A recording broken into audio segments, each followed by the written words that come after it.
അപ്പോൾ ലാസ്റ്റ് വീഡിയോയിൽ നമ്മൾ ബാക്ക് ലിങ്ക് എന്താണെന്ന് പറഞ്ഞു, എന്തിനാണ് നമ്മൾ ബാക്ക് ലിങ്ക്സ് ചെയ്യുന്നതെന്ന് പറഞ്ഞിട്ടുണ്ടായിരുന്നു. നമ്മുടെ ട്രസ്റ്റ് വർത്തിനെസ്, അതുപോലെ തന്നെ അതോറിറ്റി, പിന്നെ അതുപോലെ തന്നെ ക്രെഡിബിലിറ്റി, ഇതെല്ലാം ബിൽഡ് ചെയ്യാൻ വേണ്ടിയിട്ടാണ് നമ്മൾ ഈ ബാക്ക് ലിങ്ക് ചെയ്യുന്നത്. പക്ഷേ ബാക്ക് ലിങ്ക്സിൽ തന്നെ 2 ടൈപ്പ് ലിങ്ക്സ് ഉണ്ട്. ഒന്ന് ഡു ഫോളോ ലിങ്ക്, അതുപോലെ തന്നെ ഒന്ന് no follow link.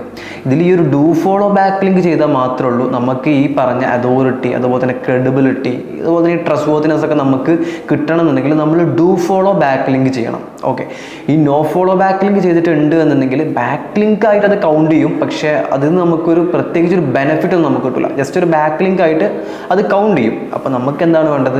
Do follow links ആണ് നമുക്ക് വേണ്ടി വരിക. ഇപ്പോൾ ഡു ഫോളോ ലിങ്ക്സിനെ നമ്മൾ സിമ്പിളായിട്ട് എക്സ്പ്ലെയിൻ ചെയ്യുകയാണെന്നുണ്ടെങ്കിൽ, നമ്മളെ കുറിച്ചിട്ട് ഇപ്പോൾ നമ്മളുടെ വെബ്സൈറ്റ് നല്ലതാണ് എന്ന് മറ്റൊരു വെബ്സൈറ്റ് പറയുന്നതാണ് ഈ ഒരു ഡു ഫോളോ. ഇപ്പോൾ ഡു ഫോളോ ലിങ്ക്സ് എന്താണെന്നൊരു എക്സാമ്പിൾ വൈസ് നമ്മൾ പറയുകയാണെങ്കിൽ, ഇപ്പോൾ നമ്മുടെ നാട്ടിൽ ഒരു എ എന്ന് പറഞ്ഞ ഒരാളുണ്ട്, അതുപോലെ തന്നെ ഒരു ബി എന്ന് പറഞ്ഞ ഒരാളുണ്ട്. അപ്പോൾ അവിടേക്ക് ഒരു സി എന്ന് പറയുന്ന ഒരാൾ, ഒരു പുതിയ ആൾ വരികയാണ്. അങ്ങനെ ആ സി എന്ന് പറയുന്ന ആൾ ചോദിക്കുകയാണ് ബി എന്ന് പറയുന്ന ആളോട്, ഈ എ എന്ന് പറയുന്ന ആൾ എങ്ങനെയുണ്ടെന്ന്. അപ്പോൾ ആ ബി എന്ന് പറയുന്ന ആൾ പറഞ്ഞു, ആ എ നല്ല ആളാണ്, കൊള്ളാം, നല്ല മനുഷ്യനെന്ന് പറയും. അങ്ങനെ പറയുമ്പോൾ അവിടെ ആ ഒരു എ എന്ന് പറയുന്ന ആൾക്ക് കിട്ടുന്ന ഒരു ക്രെഡിബിലിറ്റി ഉണ്ട്, അല്ലെങ്കിൽ അവരുടെ മേത്ത് കിട്ടുന്ന ഒരു ട്രസ്റ്റ് ഉണ്ട്. അപ്പോൾ ആ ഒരു ട്രസ്റ്റ് പാസ് ചെയ്യുന്നുണ്ട്. അപ്പോൾ അതിനെയാണ് ഈ ഡു ഫോളോ ബാക്ക് ലിങ്ക് എന്ന് പറയുന്നത്. എന്ന് വെച്ചാൽ മറ്റൊരു വെബ്സൈറ്റ് നമ്മുടെ വെബ്സൈറ്റിനെ നല്ലതാണ് എന്ന് ഗൂഗിളിനോട് പറയാം. ഗൂഗിളാണ് ഞാൻ ഈ പറഞ്ഞ മൂന്നാമത്തെ ആൾ ഗൂഗിളാണ്.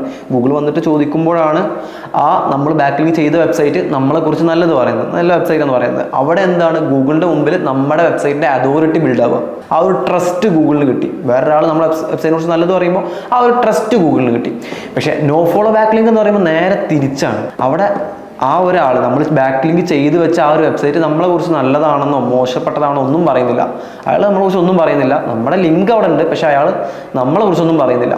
അപ്പോൾ എന്തായി? ഗൂഗിൾ നമ്മളെ കുറിച്ച് അവിടുന്ന് നമ്മളെ കുറിച്ചൊരു ഇൻഫർമേഷൻ കിട്ടില്ല, നല്ലതും കിട്ടില്ല, ചീത്തതും കിട്ടില്ല. ഓക്കെ, അപ്പോൾ ആ ഒരു ലിങ്ക് കൊണ്ട് നമുക്ക് പ്രത്യേകിച്ച് ബെനിഫിറ്റും ഇല്ല, അതുപോലെ തന്നെ പ്രശ്നങ്ങളോ കാര്യങ്ങളോ ഒന്നുമില്ല.